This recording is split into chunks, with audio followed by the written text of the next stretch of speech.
Hi, and welcome back to Let's Play Rage of the Gladiator. Today we're taking on Horlan the Crusher, who is quite the step up from your standard, orc soldier. Orcs are generally low-level 4 kind of guys. Minotaurs are like level 10. That's quite the hefty level increase.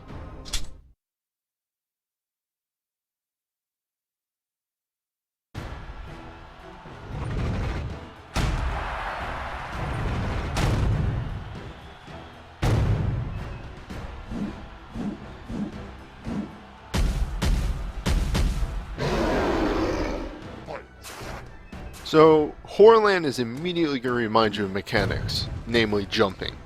Pretty sure that jumping is the only way to avoid that specific attack. Outside of that, and a couple other attacks, he's just your standard, I attack from the front, I attack from the sides kind of dude. You can mainly just left dodge almost everything he does. Not very tricky, but he does like to taunt a lot, and sometimes I can get, kicks off on those, sometimes I can't. It's always kind of iffy. But we did get a new combo last level up, so we should probably check that out.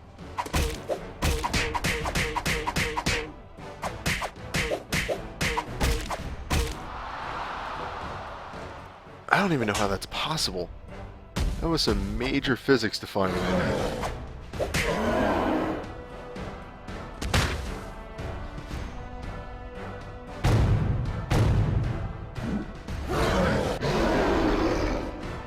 Right, so the triple swing. That's it. It's not hard to dodge. Although, I don't know if you can dodge right. I've always just dodged left. So maybe it can hit you that way. The other big thing about Horlan is any of his move left or move right attacks can be countered pretty easily with a kick, even if he's high or low. See? Not hard to get that counter off at all. If you're lucky and actually all he does are the go left or go right moves, you can take him out very, very quickly.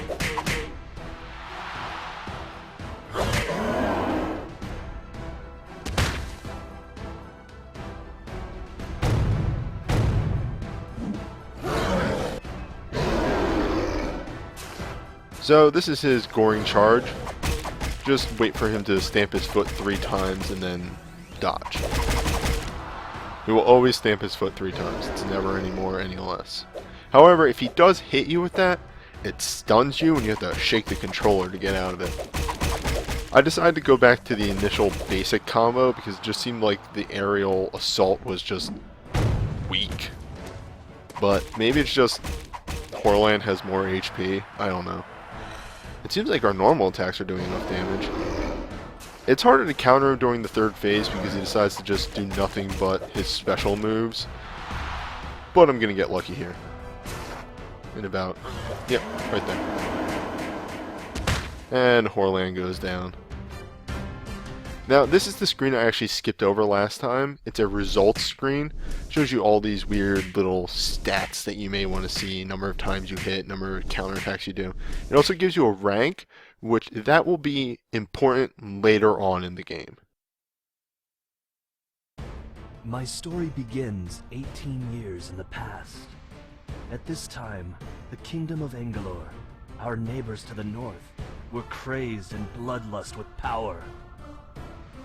Without provocation, they suddenly lay siege to our kingdom. My father, King Marius, was ready to defend our city.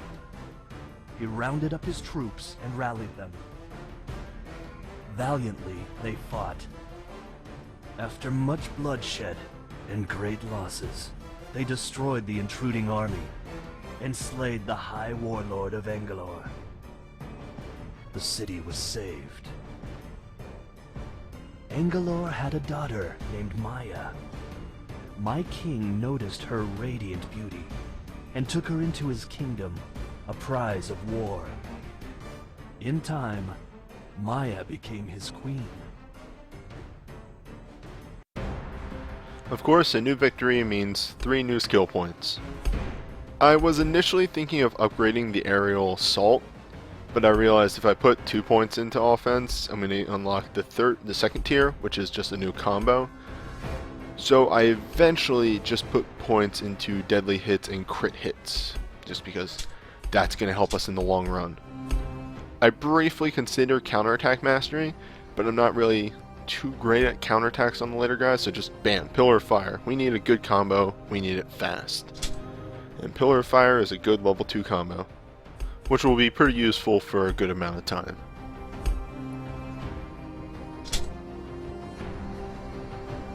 Next time, we're going to be taking on this Naga Medusa Siren?